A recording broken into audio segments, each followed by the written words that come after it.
Hi everybody, it's me, it's Monday and it's 5:45 and it's not crackerjack, it's shopping day. You have to be a certain age to get that crackerjack reference, so bought all the usual stuff. In addition, I bought a snack pack of red grapes because I haven't been eating much fresh stuff recently. I bought some hot cross buns and the chocolate waffles are for breakfast, so that's all the usual things. Also, I bought a solar watering can. Yes, I did go in the middle and I know I shouldn't have. So how this works is like this, so you can see the lights flickering, they're supposed to be water. And then I also ran out of tea lights, so I bought 50. I normally buy them in bags of 70 or 100, but they only had 50 in Aldi, so that's what I bought today. And I'm not sure whether I've got anything else I can add on that I've bought that's not food shopping. There probably is, but I'll have to check. Okay, so hopefully back again soon. Bye for now.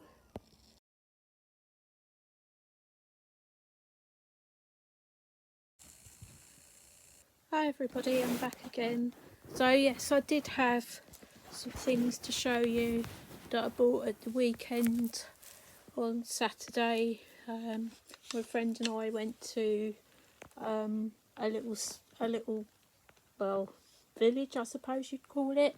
So I bought this photo frame and this is the back of it. So what I was going to do is tie a ribbon, because there's no hanging space, tie a ribbon round it and stick that thing down so that I've got some way of hanging it up.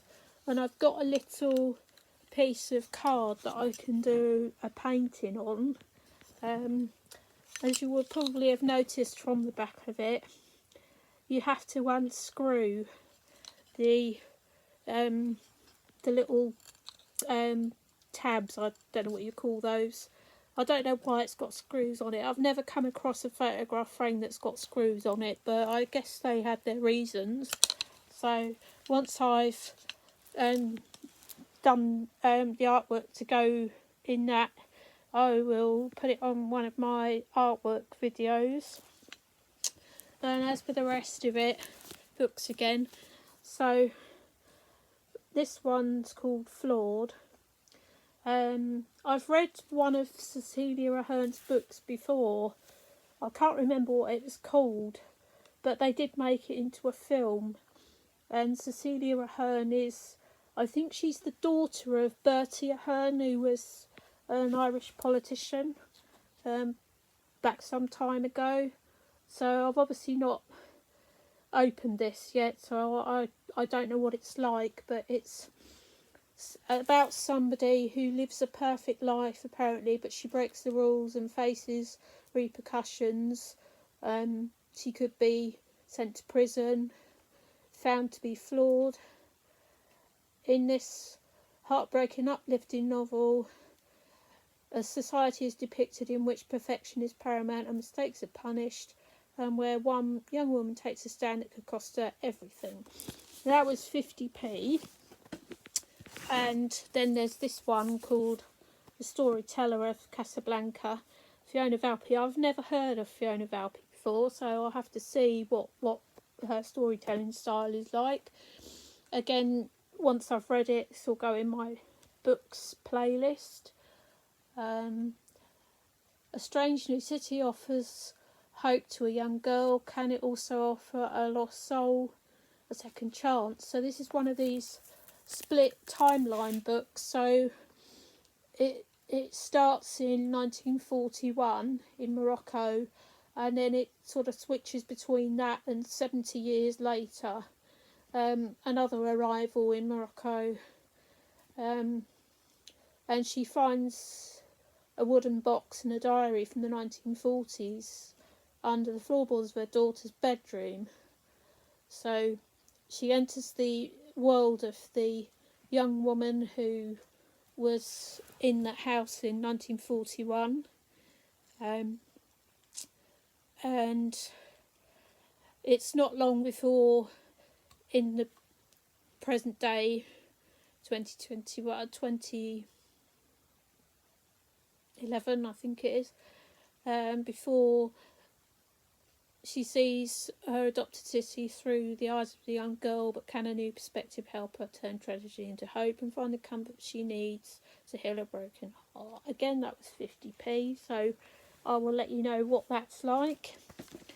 And this I've already put on my books channel, but some of you might have noticed that I've got a short video of me practicing riding my tricycle that I bought in the summer, last summer.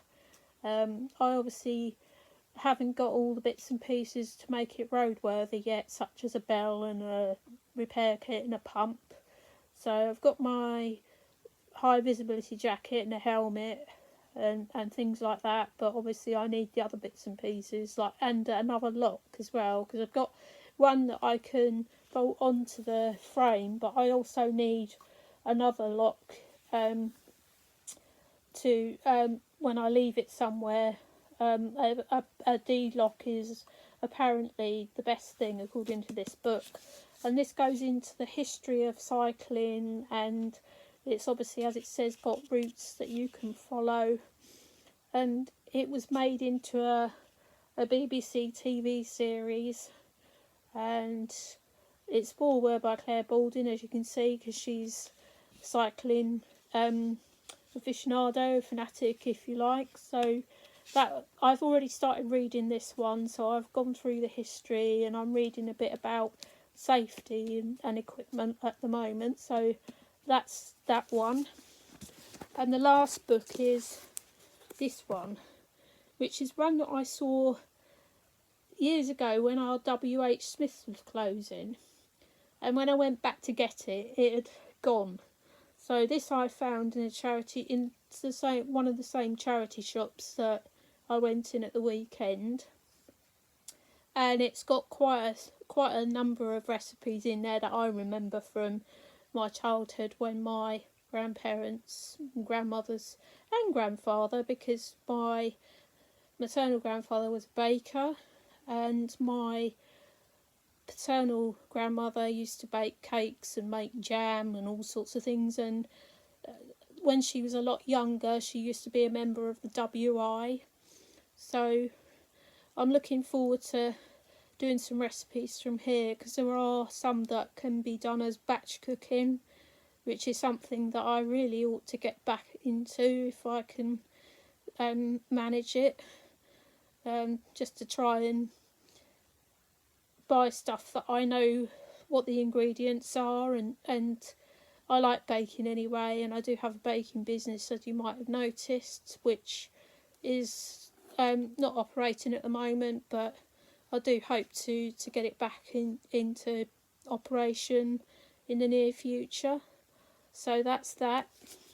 So that's the end of this little addition to the video, and I'll be doing shout outs, which I've said that is going to be a regular thing from now on. So hope you're all having a good day, good evening, good life, and please like and subscribe if you haven't already. Leave me comments if you want to, and I'll see you on the next video. Bye.